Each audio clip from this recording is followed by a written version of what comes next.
Hey guys, welcome to my channel. I'm Maryam. In today's video, I'm gonna teach you how to braid your own hair in this 2 Dutch braid hairstyle, which is so trendy and so popular right now. It's been worn by everyone from Kim Kardashian to her sisters, to J-Lo back in the day, to myself when I was in high school, and today as well, because it's just such a great hairstyle, especially for dirty hair, especially for hair that needs a haircut, especially if you want to look nice and cute and snatched, honey. Remember to subscribe, comment down below, hit that notification bell if you want to be notified of my next video. Let's get to this tutorial. Let's do this. My hair is already brushed out, but I'm gonna brush it out one more time for good measure, just to make sure there are no kinks.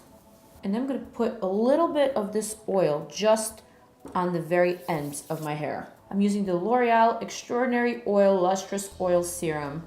And I'm gonna list and link all the products down below for your convenience. You absolutely don't need to use the oil. For me, it kind of just helps with separating the hair and it helps with the braiding.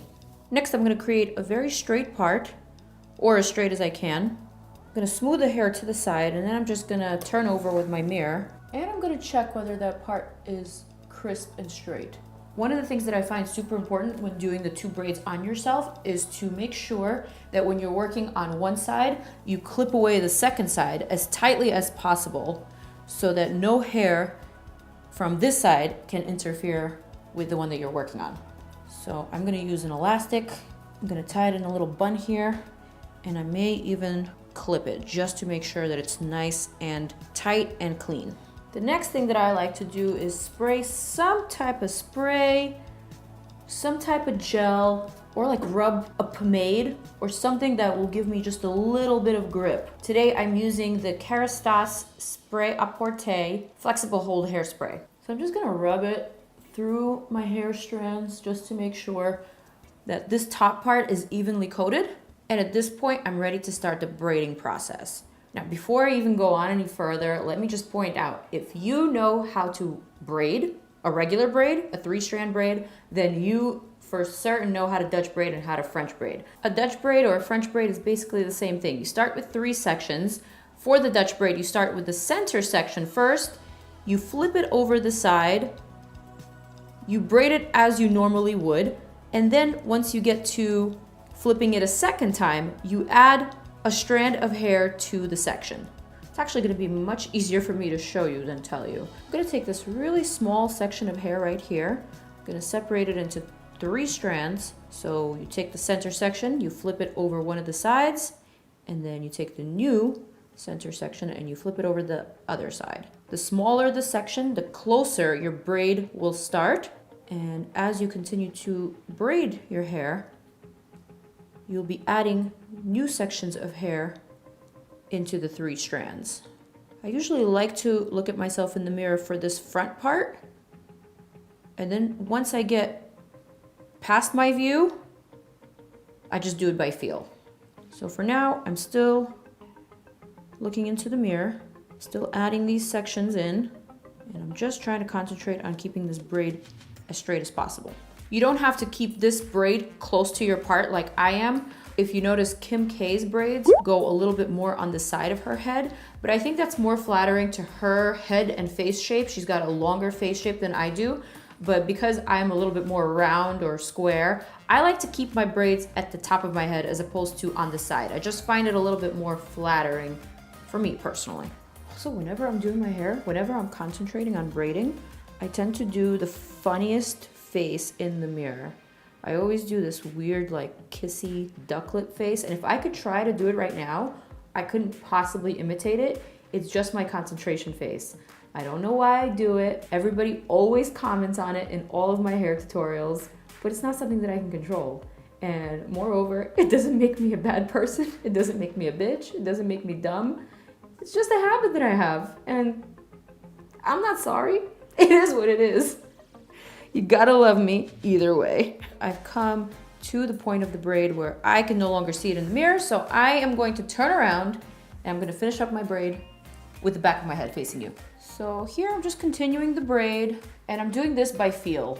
Separating these sections of hair with my fingernail, adding them to the 3 hair strands as I'm braiding along And I'm trying to stay close to my part without pulling the braid too much towards my ears. Here's where it's really helpful to have the other part of your hair away in a bun so that you're not grabbing the sections of hair that belong to the other side. Don't worry if it looks a little bit imperfect at this point.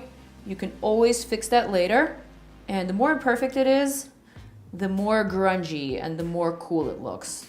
That's kind of my belief. Once you get to this part, it's sometimes helpful to just bend forward a little bit. All right, so now that we're down to the actual braid that's not connected to your head, I am gonna flip back around. And now I'm just gonna finish up this braid here. I'm gonna use these little clear elastics from Goody, the smallest size possible, just to secure this braid in place. Once this braid is done, the second one is for some reason much easier.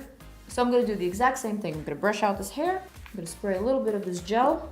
I'm gonna separate the 3 sections, starting with the center one first, flipping it over one side, flipping it back under.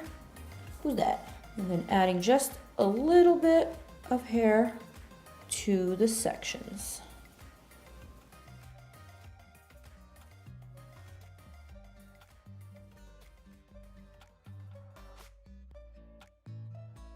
Now I'm gonna flip my braid to the other side and I'm just gonna finish the process. Finally, because keeping your hands and your arms above your head is so painful. And I don't have like the most upper body strength, so for me, it's just a bit strenuous, I'm not gonna lie.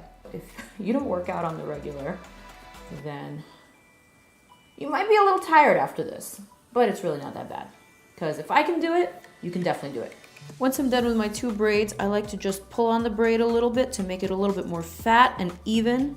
You could do this throughout the Dutch part of the braid, and you could also do it throughout the actual loose part of the braid. And this will just give you a much more current, trendy look to your braid. Some people like seeing the parts of the separated sections of the braid. I personally don't, so I just kind of brush it back with a comb, and I like to just blend them a little bit. I like to fill in my hairline with a little bit of brown shadow. This one here is from the Tartelette palette. So whenever you pull your hair into a braid, it always exposes this very bald looking section. There's actually a product for this that I don't have handy right now, but I'll link it down below for you guys. And it works even better than eyeshadow, but don't feel like you have to get it. I think eyeshadow is a really great trick. So I pinned that little guy back, and I also rebraided this braid a little bit. It was just a little too loose for my liking. I am gonna do one final thing, and that is brush out my baby hairs / edges and sleek them in place. I'm gonna use this Hourglass mascara for the brows. You absolutely don't need to use this one. You could use any brow gel or any gel, but I think brow gel is a little bit better because it's meant for thicker brow hairs. So I quite prefer a brow gel over a regular gel. Basically, I'm just brushing them down and sweeping them over to create this kind of style. One final touch, I'm gonna use this L'Oreal Elnet hairspray. Oh, it's got my name on it. And I'm just gonna add a couple of spritzes to the top. All right, maybe to the braid as well. So that's it for the tutorial. I know it doesn't look super duper easy, but I promise you that with a couple of tries, if I can do it, then you can do it and you can become an expert. And then you can wear this hairstyle whenever your hair is dirty, whenever you want to look just a little bit more funky, just a little bit more New York with an attitude. To me, it's the perfect hair for any occasion. Plus, it's very current and it's very trendy as per the Kardashians. So with that said, I hope you guys enjoyed this video. Thank you so much for watching and for subscribing. Don't forget to check out some of my other videos right here. I have more hair tutorials, I have more makeup tutorials, I have vlogs, I have get to know me's. So check them all out and I will see you guys in the next one. Mwah. Love you.